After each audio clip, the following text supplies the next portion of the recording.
Are you working with a financial advisor, or are you looking to hire a financial advisor and you're just not sure exactly what criteria to look for or how to evaluate a financial advisor?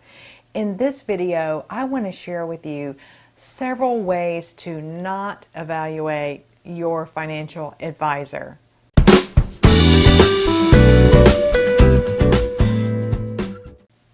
Hi, I'm Camille Gaines. I'm a financial author, and I've personally been investing for over 30 years, and here I share what I've learned on that journey. I hear a lot of reasons why people think that they have a good financial advisor. Not only this, but I regularly read the publications that I see around the best financial advisors in the country. In this video, I want to share with you how to not evaluate your financial advisor. And at the end of the video, I'm going to share with you the factors that I do think are important in evaluating a financial advisor. So the very first thing that I commonly hear is, oh my gosh, I've got a great financial advisor. They were in charge of managing billions and billions of dollars at another company, or at this company, or a financial publication review might have the best financial advisors, and the reason they're the best is because they're managing so much money. Is that really the criteria for selecting or evaluating a financial advisor?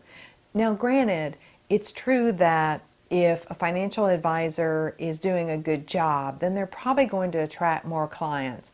But other factors involved with that are that they probably have really high marketing dollars, and not everyone is aware of how to evaluate an advisor. So I'm not sure that theory holds, that if an advisor has billions and billions and billions under management, that means that they're a great financial advisor. So that's number one of how to not evaluate your financial advisor, by simply assuming that because they have a lot of what's called assets under management, that they are an excellent financial advisor. The second criteria that I would say to not use to evaluate your advisor, well, it is important. It's not that important, and it's their personality. I like to think of this like I think of a doctor. People that are really smart and they're in fields that require being smart, sometimes they don't have the best personalities. And so I feel like I want a doctor that's really great. If I'm having surgery, I want a great surgeon. I don't really care that they have a great personality. I'd much rather forego the charm and have the skill. And I think the same is true with financial advisors. Yes, it's nice if you like them and they're pleasant, but is it really that important that they're, the most outgoing personality and the best social skills? So I don't think that it is. So that's the second reason. And people can think that they're really, really great advisors because they are good, they have great personalities, and they make people feel comfortable around them. But I don't see that as being criteria to evaluate a financial advisor. The third area that I would mention is simply how often do you hear from them? In working with a financial advisor, I've heard people say, my financial advisor's great, they went to a meeting with me when I got a divorce, or they contact me regularly, or they call me every month. But is that really criteria for deciding how to evaluate your financial advisor?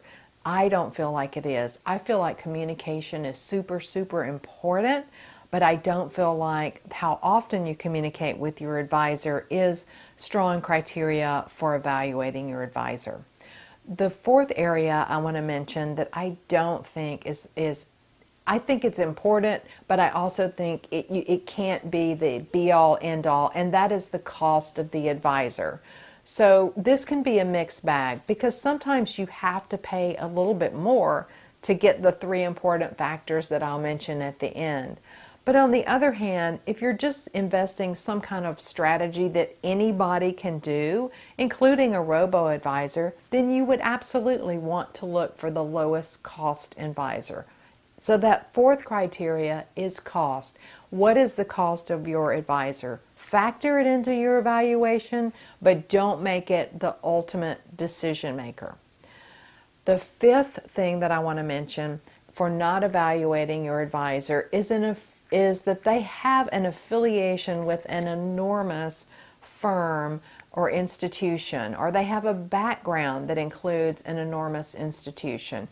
I'm less concerned about the background because that may have been their learning ground.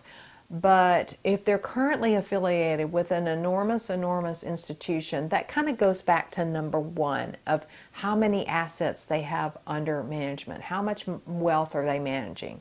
And so that is not necessarily criteria for evaluating a financial advisor in my book. The real factors that I think are important, that I personally like in evaluating a financial advisor, is what kind of communication is that advisor having with me about the risk that's involved with my investments, instead of just sugarcoating it and never addressing the fact that the stock market does go down. Talking with me and explaining, yes, this does go down, but here is how much you could lose if this investment goes down. Here's the type of risk that's associated with these different kinds of investments. And here is how we would address this risk and how we are handling this risk right now. So addressing the risk and the risk management strategies that are in place, that is important criteria for evaluating a financial advisor.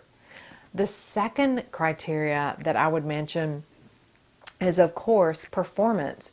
What kind of results is this financial advisor getting for you in the investments that they're making on your behalf? Or what kind of performance can they expect to get for you? So performance is, of course, super important. That's the whole reason that you're with them. Yet I rarely hear people say, I like this financial advisor because they got this return for me, or understanding that the return was great simply because the overall market was great, and it wasn't particularly a skill that advisor had, but it was because the overall market went up. So how is that advisor performing for you relative to the overall market? And then the third criteria that I would mention is realistic projections about where, based on the plan that you're in now, are you going to reach your financial goals? Is that realistic that you will reach your financial goals? What can you expect to have at the time that you're wanting that money? Whether that's to retire, to live off retirement income, to start spending from your retirement account. So what are realistic goals? There's so many regulations around projecting the future value of accounts that advisors, of course, have to be almost unfairly cautious in working with you on this, but it's super important to understand that there are all kinds of calculators that you can use or your advisor can use with you to help you understand if the current strategy or financial plan that you're using is likely to help you reach your financial goals. And when you know this, you can adapt, right? You can make changes, and it's so important to know that ahead of time.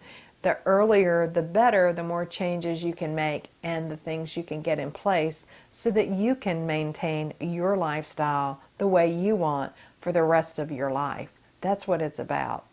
That's what I wanted to share with you in this video. If you found this information helpful, I'd love it if you give me a thumbs up below. That would support this free financial education channel. Leave your comment and also subscribe to my channel if you found this information helpful and you'd like to support my channel. Thanks for watching.